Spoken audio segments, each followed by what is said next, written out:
presenta estos movimientos en el gabinete del presidente López Obrador. Nos enlazamos con Mario Di Constanzo, consultor financiero. Mario, ¿cómo estás? Un gusto saludarte.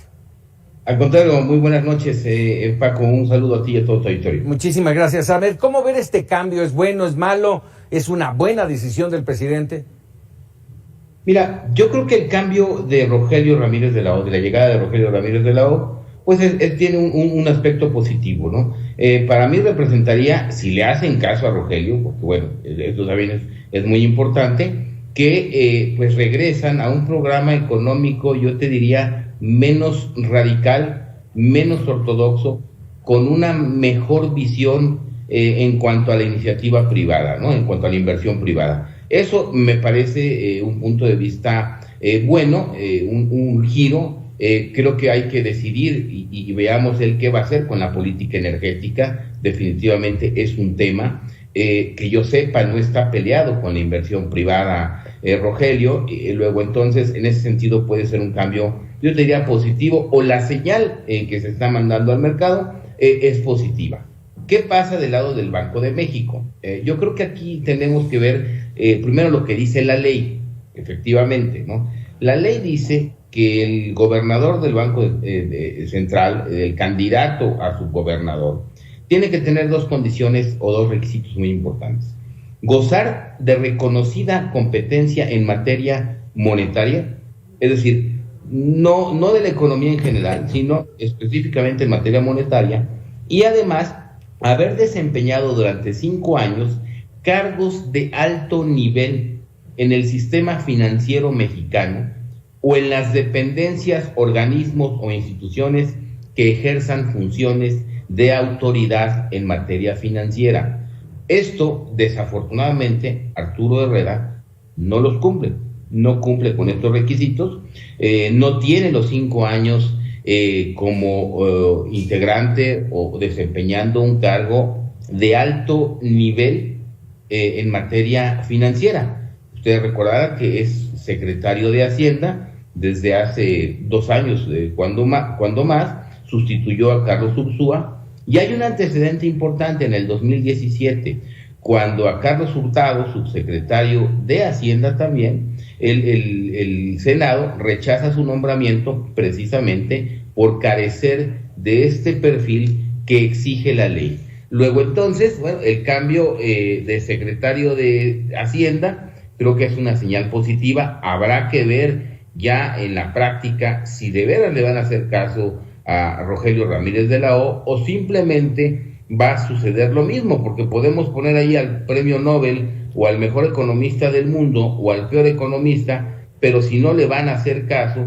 y va a seguir dictando la política económica Andrés Manuel o el presidente, pues evidentemente de nada sirve. Entonces la señal es buena, habrá que esperar. Me llama la atención esto, que es poco ortodoxo, que se haya anunciado el cambio hoy y que realmente se entregue la secretaría hasta dentro de un mes. Esto no es ortodoxo, como tampoco es ortodoxo el haber adelantado 6 meses el nombramiento o el anuncio de la no ratificación de Alejandro Díaz de León, que comparando, por ejemplo, a él que no es ratificado, bueno, Alejandro Díaz de León, antes de haber sido subgobernador del Banco de México y luego gobernador, trabajó 16 años en el Banco de México, fue director de Nacional Financiera, es decir, tuvo una carrera que sí se ajustaba al perfil de la ley. El caso de Arturo, pues yo lo dejo ahí, la ley es muy clara en ese sentido, el Senado tendrá que decidir, pero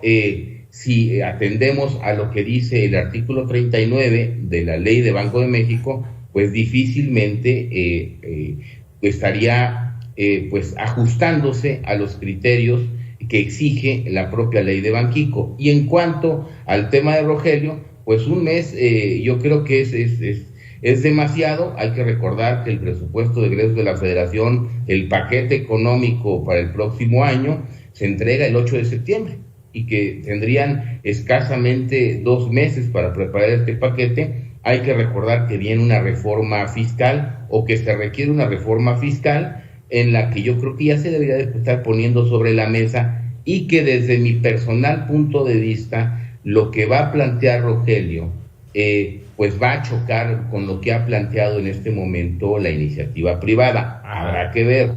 Pero, sí. Eso me da, eso que acabas de mencionar, me da la oportunidad de preguntarte, Mario. Hasta hace más o menos un mes había teníamos la información en cuanto a que Rogelio Ramírez de la O había desestimado su paso por la Secretaría de Hacienda y sobre todo consideraba que la situación era sumamente delicada y por eso prefería no entrarle. ¿Qué crees que haya cambiado? Porque para esto, tú dijiste, tienen que dejarlo trabajar. Él, supongo, que habrá puesto pues, los puntos sobre las IES.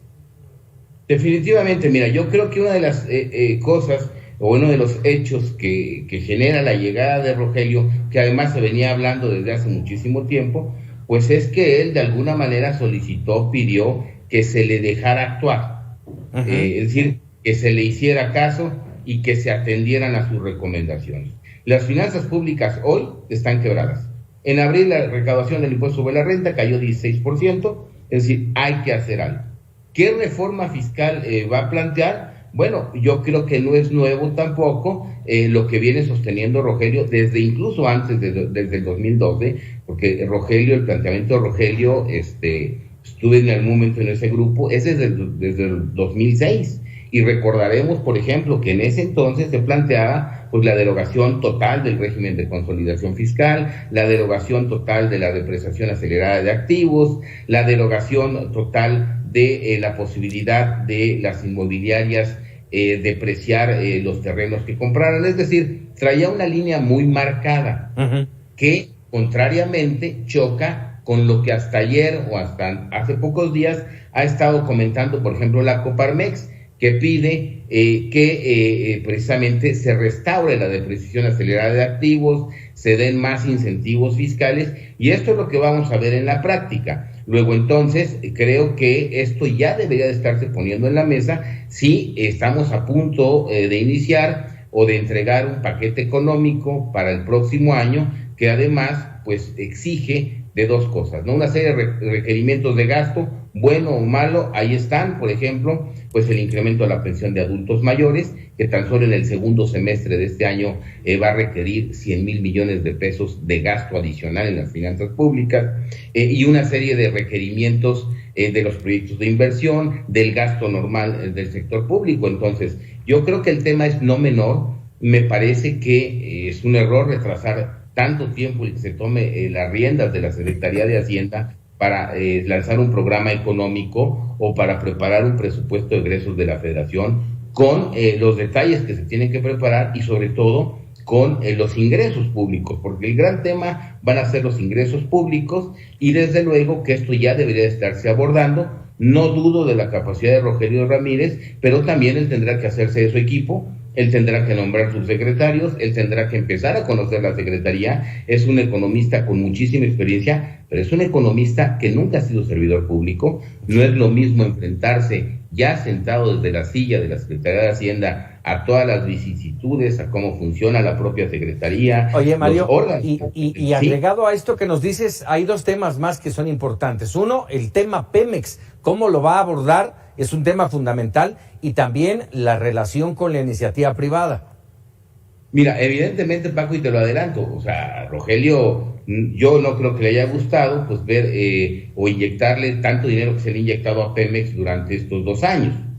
Entonces, creo que ahí va a haber un cambio de enfoque. Creo que él tiene pues conocimiento financiero. Sabemos que Pemex enfrenta un problema financiero, una gran deuda, un problema de liquidez, un problema de baja producción, que desde luego él tendrá una alternativa con una vicisitud adicional, que por la composición de la Cámara de Diputados ya no se puede cambiar la Constitución, como lo quería el presidente en un principio en el tema energético, y 2, lo que se aprobó lo ha congelado o lo ha rechazado la Suprema Corte de Justicia. Entonces, ¿qué se requiere en el sector energético? Un plan B. Él ya debe tener el plan B bajo el brazo, o debería de tenerlo, y cómo lo va a ajustar o cómo va a jugar este plan B del sector energético con el presupuesto de egresos de la Federación, desde luego que se va a plantear para el próximo año, con la reforma fiscal y también con la reforma hacendaria, es decir, cómo se va a replantear esta relación financiera con los estados de la República, porque yo creo que ahora se convierte en mayor el problema. Ganaron más gobernaturas y esas gobernaturas, las finanzas públicas de esas gobernaturas están quebradas. Entonces, ¿cómo van a hacer para hacerles llegar más recursos pues de una manera transparente, eficaz y eficiente? Yo creo que Rogelio tiene que considerar todo esto para el paquete económico de 2022 y no hay tiempo como para cambiar de estafeta, ¿no? Eso es lo que yo veo por los requerimientos, porque ya lo tenemos a la vuelta el paquete económico de 2022. Estamos saliendo de un periodo de una crisis bastante fuerte, apenas medio se está recuperando la economía, pero hoy las finanzas públicas tienen problemas de liquidez muy importantes. Caray, siempre importante platicar contigo, Mario y Constanzo. Te agradecemos. Habrá todavía mucho de qué hablar sobre este tema. Te agradezco como siempre. Al contrario, Paco, muy buenas noches y como siempre yo también te agradezco. Un saludo a ti y a todo tu auditorio. Gracias, Mario. Mario y Constanzo. Vámonos con más información.